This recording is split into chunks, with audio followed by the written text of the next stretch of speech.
Aujourd'hui, dans Pas d'amalgame, faut-il un mariage civil en Israël ?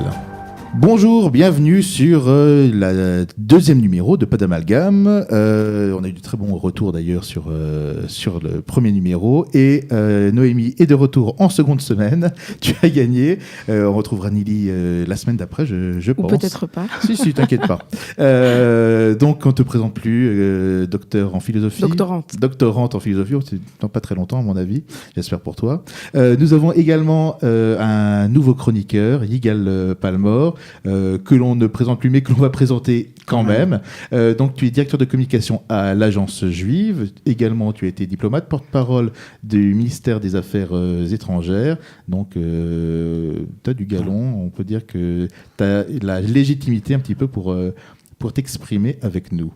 Donc le sujet d'aujourd'hui, c'est est-ce qu'il faut un mariage civil en Israël ? C'est une question qui revient très très régulièrement dans les débats, surtout depuis l'arrivée des Russes, des Soviétiques en Israël, où il y a eu beaucoup de personnes dont le statut de juif était un petit peu douteux, plus que douteux d'ailleurs, où il y avait un vrai doute. Un petit peu pour reconstituer le cadre historique du mariage en Israël. Le droit israélien, et vous me corrigez si je dis n'importe quoi, parce que ça peut m'arriver très souvent, c'est un héritage de ce qui se passait dans le droit ottoman qui a été repris par le droit britannique, où c'était ce qu'on appelle le millet, le statut religieux qui fixait le cadre dans lequel on devait se marier. Et lorsqu'en 47-48, l'État d'Israël s'est mis en place, il y a une sorte de deal entre Ben Gurion et les religieux pour que les religieux acceptent l'idée d'un État d'Israël. Et en gros, on leur concédait tout ce qui était le statut personnel des individus, donc le mariage, mais également les enterrements, les choses de ce genre. Donc on est totalement héritier de cet aspect-là. Entre vous deux, je ne sais pas si c'est d'énormes différences, mais comme tu es religieuse, ça se voit. Toi, qu'est-ce que tu penses un petit peu de ce cadre très religieux ? C'est-à-dire, il y a deux choses différentes. En tant que juive orthodoxe qui me sent, moi, contrainte par la halakha dans ma vie privée, je me suis, moi, mariée, j'ai fait un mariage orthodoxe. Après, il y a la question, est-ce que je dois déduire du fait que moi je me sente obligée par la halakha, le fait que je doive l'imposer aux autres et que ce soit une contrainte ? Et deuxième question, est-ce que c'est compatible avec le fait que ce soit une démocratie, tout simplement ? Est-ce qu'on aura certains citoyens qui seront citoyens de plein droit, etc., mais qui n'auront pas le droit de se marier ? Donc je ne suis pas certaine que le fait que je sois religieuse soit pertinente.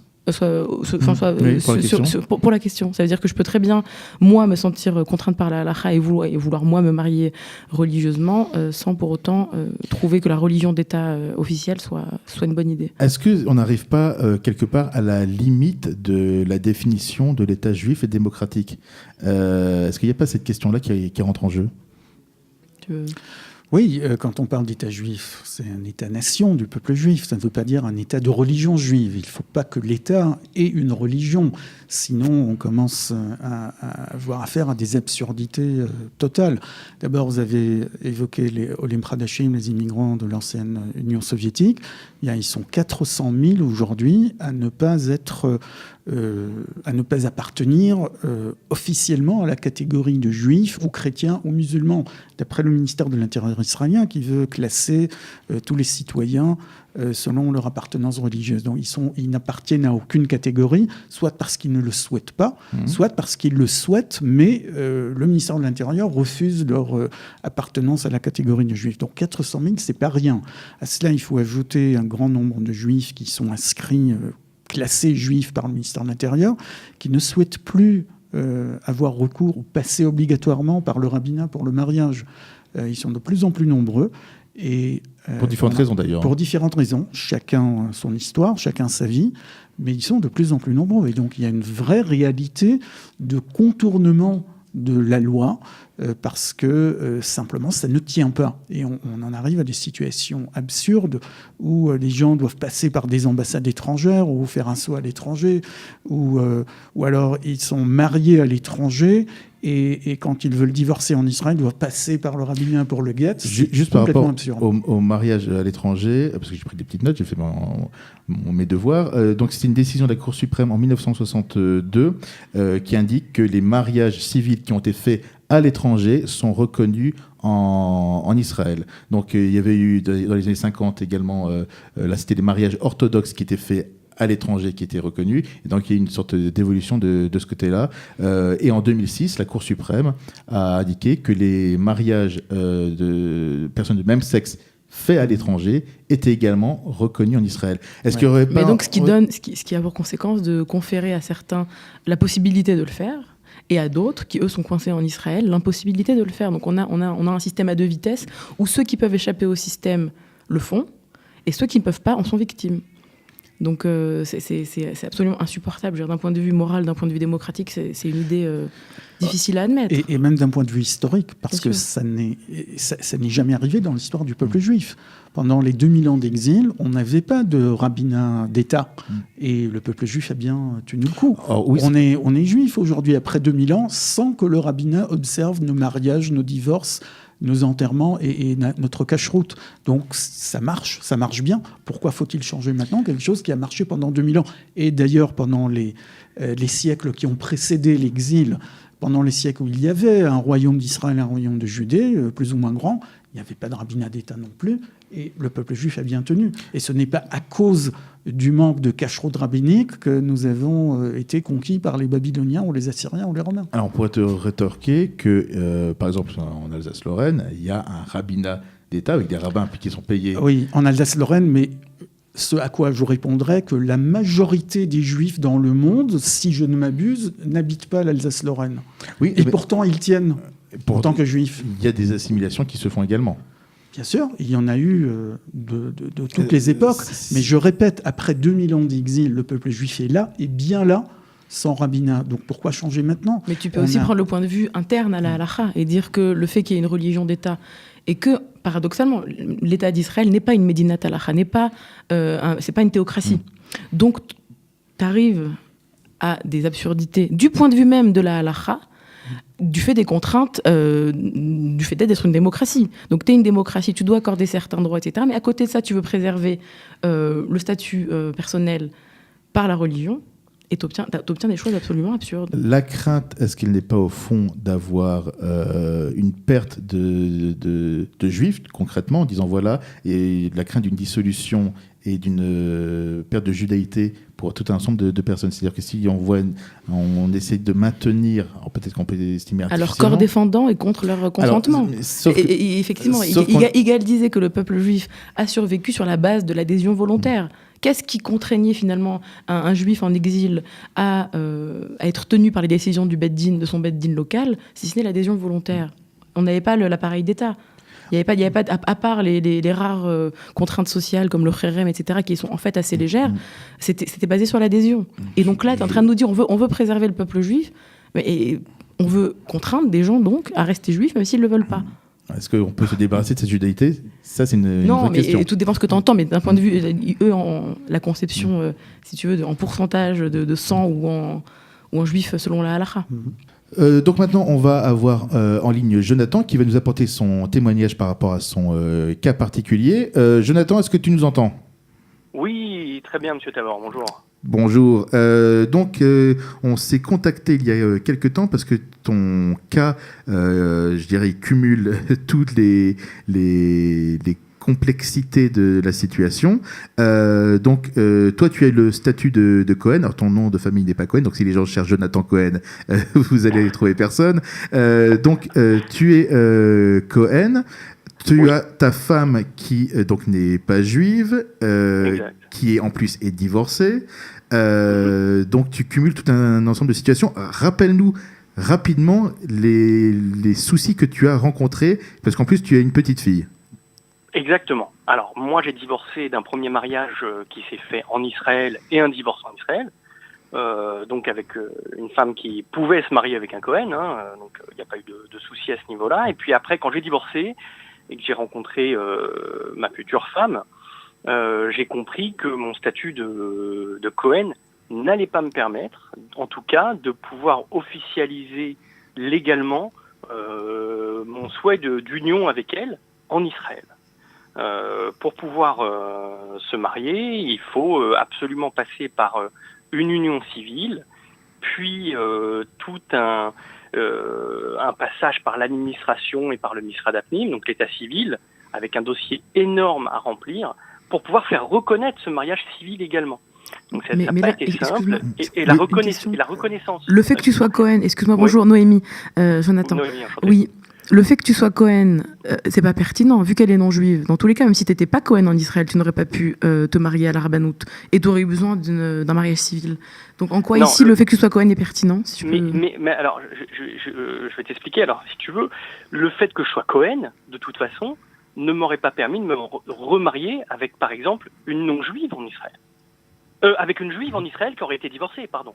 Oui, avec une juive qui aurait été divorcée. Toi, tu aurais pu te remarier. On est d'accord. Maintenant, quand tu arrives à un certain âge, dans la quarantaine, et que tu es à la recherche d'un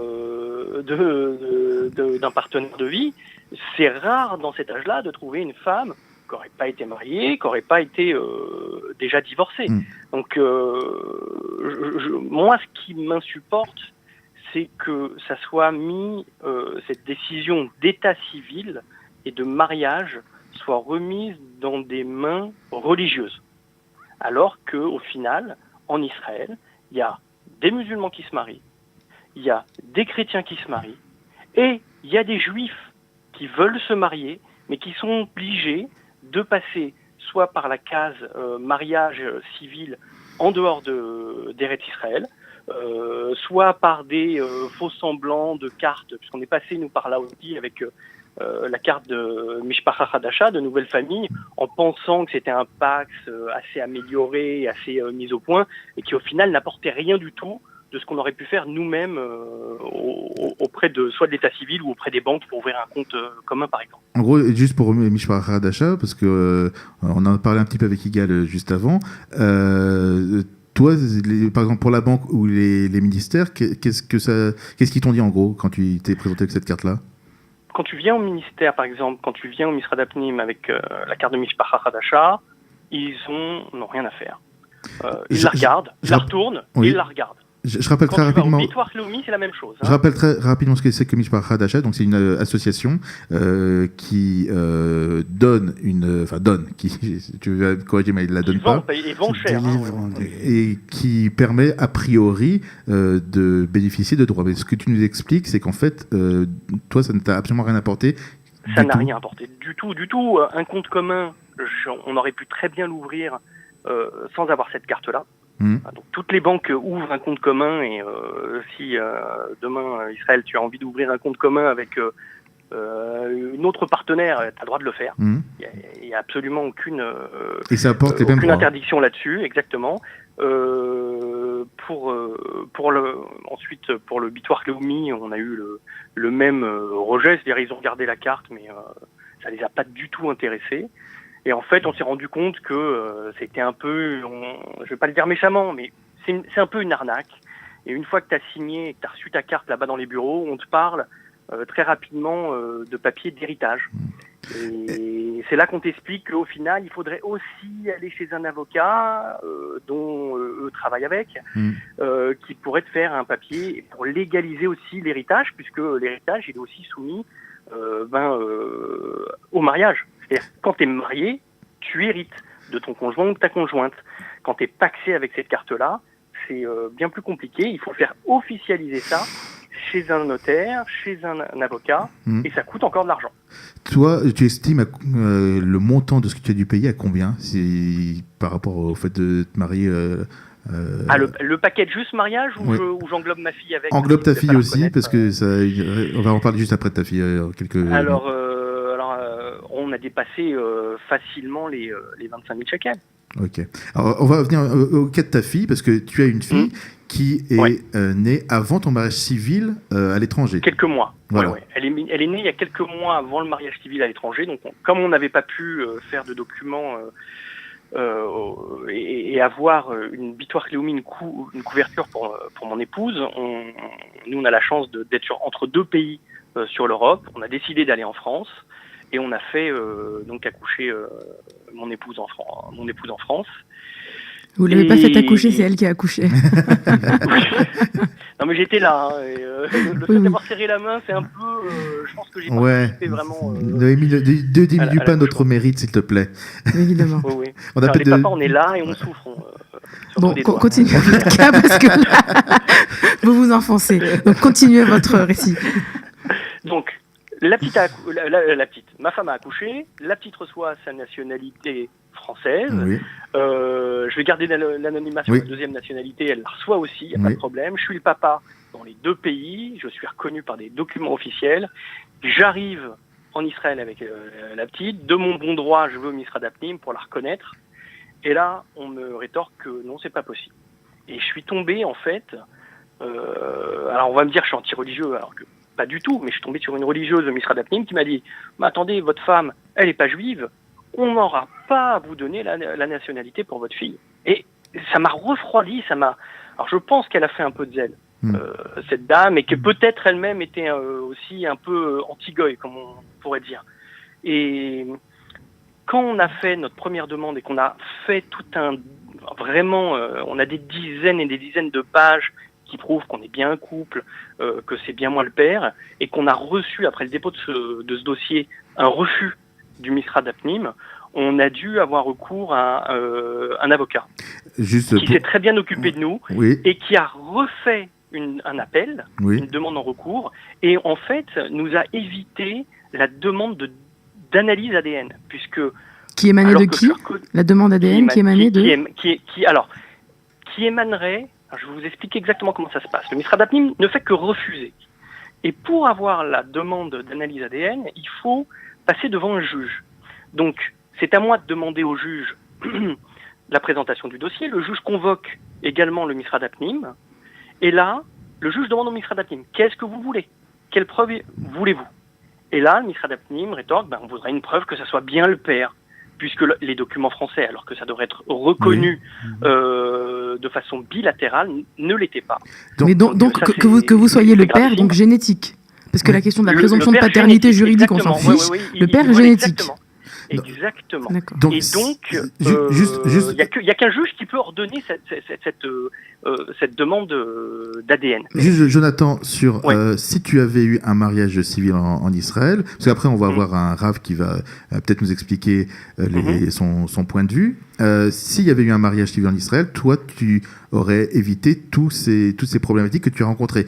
Quand on a parlé ensemble avant au téléphone, tu m'expliquais qu'en fait, toi, à la base, tu n'es pas anti-religieux, et que c'est comme tu t'es retrouvé face à cette situation-là que tu as pris peut-être conscience de cette problématique que tu ne voyais pas avant, qui était dans un angle mort. Oui, et puis on a fait connaissance. On était dans les salles d'attente du Misra d'Apnim, et on y a été des dizaines de fois. On a fait connaissance avec des couples qui étaient exactement dans le même cas que nous. Alors, on est devenus amis. Nous, on s'est un peu spécialisés. Maintenant, on donne des conseils. On donne notre numéro, on se passe notre numéro entre couples pour aider les autres. On est plein dans ce cas-là, mais pas un peu. On est plein dans ce cas-là en Israël. Mais du coup, ça laisse le champ libre à, comme il disait tout à l'heure, je ne connais pas cette association en question, je ne veux pas du tout la critiquer, mais de facto, ça laisse le champ libre à des entreprises privées et avec toutes les dérives possibles. Et donc, ça laisse les gens livrés à eux-mêmes. Et c'est aussi un problème dans la protection du citoyen. Alors, les questions de nationalité n'ont pas grand-chose à voir avec les questions du mariage. L'octroi de la nationalité israélienne, c'est effectivement très compliqué. Il y a la loi du retour, il y a le reste. Et effectivement, au Misra d'Apnim, ils sont parfois... je dirais, un peu trop regardants, ils font un peu de zèle, surtout quand il y a des cas compliqués, c'est pas des nouveaux immigrés, des Olim Khadashim qui viennent ensemble obtenir la nationalité, il y a déjà un Israélien et un conjoint étranger. Il y a des réserves toujours émises de la part du Misra d'Apnim parce que disent-ils, ils ne veulent pas que l'on abuse du mariage pour faire entrer des étrangers, genre des travailleurs étrangers. Oui. Alors, ils ont peur, soi-disant, du mariage fictif. Bon, je crois que, évidemment, c'est pas votre cas, et votre cas ne présente même pas les apparences de ce genre de mariage fictif qui, disons-le sans crainte, se présente plus dans le cas où le conjoint non juif est un travailleur étranger, d'origine philippine ou érythréen, ou des choses comme ça. C'est tout à fait vrai. Nous, on a dû prouver, excusez-moi, de plus de 4 ans, mais quand même, on a quand même reçu un premier refus, après avoir prouvé avec des documents, plus de 4 ans de vie commune. Juste, Jonathan... Non, je ne justifie pas du tout le misrandopning dans ce cas, mais je veux dire simplement ça n'a pas grand-chose à voir avec le mariage civil. Ou pas. Juste, Jonathan, la situation actuelle, pour finir, la situation actuelle, tout est résolu pour le moment ? Tout est résolu. La petite a reçu sa nationalité israélienne. Tout va bien, pourquoi tu nous emmerdes ? Sauf du point de vue de la halakha. Mais tu t'en fiches. Non, je rigole. Non, mais tout va bien puisque la petite a sa nationalité, ma femme a son visa permanent avec une Théoudat Zéout zmanite, qui se transformera, je pense, sous 3 ans en une naturalisation israélienne. Là où ça risque un tout petit peu de compliquer, mais on essaye de voir, c'est pour la conversion de la petite. Donc on est en train de passer entre les mains de plusieurs conseils pour voir ce qu'on peut faire pour elle. Et par contre, la conversion de ma femme, impossible. Donc il n'y a aucune rabbanoute qui prend en charge la conversion de ma femme, puisque je suis Cohen et qu'on est mariés civilement. C'est une avara avérée. Je vois très bien. Merci beaucoup, Jonathan, de ton témoignage. On va ensuite écouter ce que le Rav Yishai peut nous apporter. Sachant que la seule solution, c'est qu'en fait, s'il trouve Oui. Vas-y. Alors, si je peux rajouter un mot. Oui. Vraiment, il faut donner cette liberté de choix, de mariage civil ou religieux. Il ne faut pas avoir peur de perdre l'identité juive de l'État d'Israël. Parce que c'est la vraie question. Parce que quelques milliers, peut-être, de personnes vont vouloir se marier avec une personne qui est non juive. Il faut donner le droit, on a le droit quand même d'aimer quelqu'un, et je pense que l'amour prévaut avant tout. Je suis pas certaine que ce soit le débat aujourd'hui, et c'est peut-être une question beaucoup trop vague et vaste et qui... La question, elle est, on perd l'identité juive ou pas ? Pourquoi on ne laisse pas nous marier en Israël de façon civile ? C'est par crainte de perdre l'identité juive. Oui, c'est l'argument que présentent ceux qui soutiennent la position du rabbinat. C'est un argument absurde, parce que de toute façon, de plus en plus d'Israéliens contournent l'obligation rabbinique ou finissent avec la situation juridique. Et de toute façon, comme on vient de le voir, dans les communautés du diaspora, il n'y a pas de rabbinat obligatoire, et pourtant l'identité juive se maintient. Donc, on va en parler juste après. Tout à fait, on arrive à nos fins au final, de toute façon. Merci, Jonathan. C'est la question de prendre en compte le réel, quoi. Merci à toi. Merci. À très bientôt.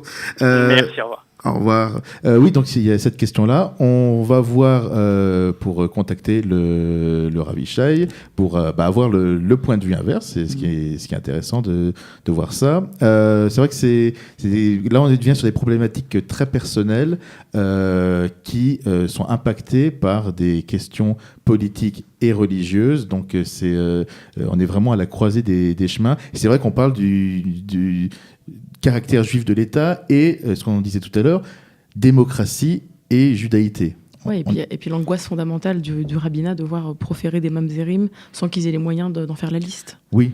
C'est l'angoisse, une des angoisses fondamentales. L'angoisse du rabbinat officiel, alors que des rabbins orthodoxes qui ne sont pas membres du rabbinat prennent des positions un peu différentes, mais ils n'ont pas le droit de citer du point de vue du rabbinat.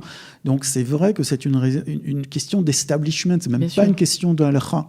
C'est une question d'establishment. C'est pas même des orthodoxes contre des libéraux. Tu disais d'ailleurs sur le fait que le rabbinat officiel avait de moins en moins de présence et de mariage effectif par le rabbinat officiel. De moins en moins de présence réelle dans la vie des Israéliens. Parce que il faut comprendre que les partis orthodoxes ont pris le contrôle du rabbinat. Et donc, les ultra-orthodoxes ne reconnaissent pas l'autorité religieuse des grands rabbins de la ville ou d'Israël, puisqu'ils ont chacun leur rabbin leurs cours, leurs badats, etc.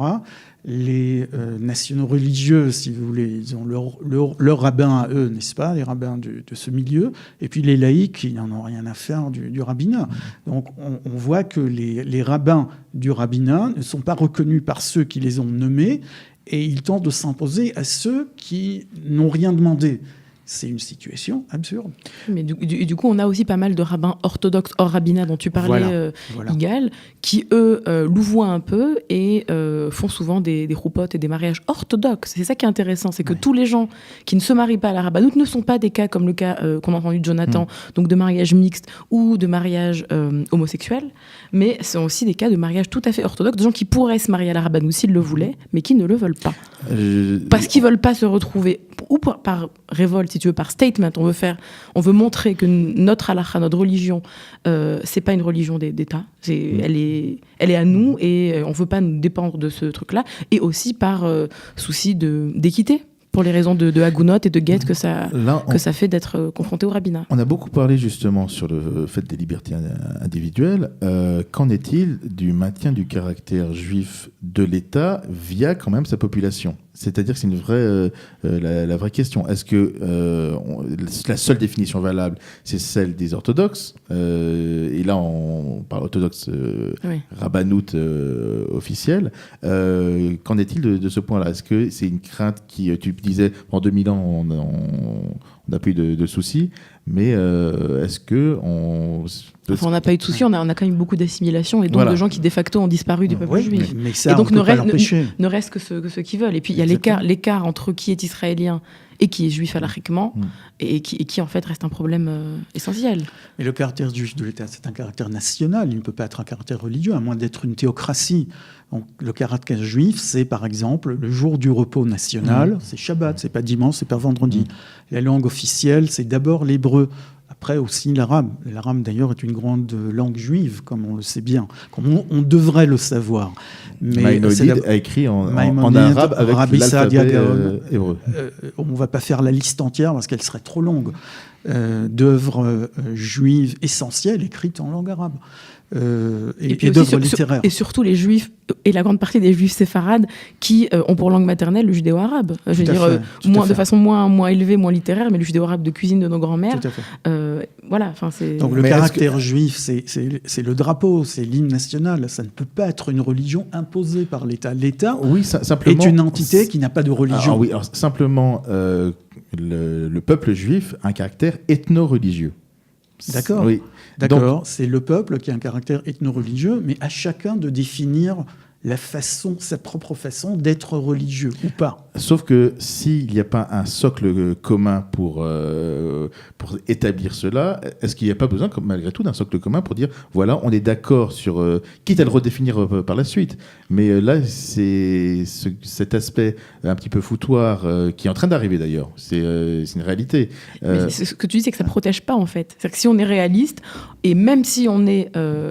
on serait pour la préservation du caractère juif au sens ethnique et religieux et non religieux des juifs en Israël, il faut être objectif. Le réel, les gens effectivement échappent à ces problèmes-là et de facto, tu as déjà des mélanges qui se font, donc le contrôle est plus possible. On se retrouve la semaine prochaine pour la seconde partie de cette émission, où cette fois-ci on va avoir, je dirais, l'avis opposé, ou plutôt quelques éclairages, avec le Rav Ishai, qui est médiateur au Bet Din de Netanya. Il est également au Dayan, il n'est pas Dayan au Bet Din, mais il a le statut de Dayan.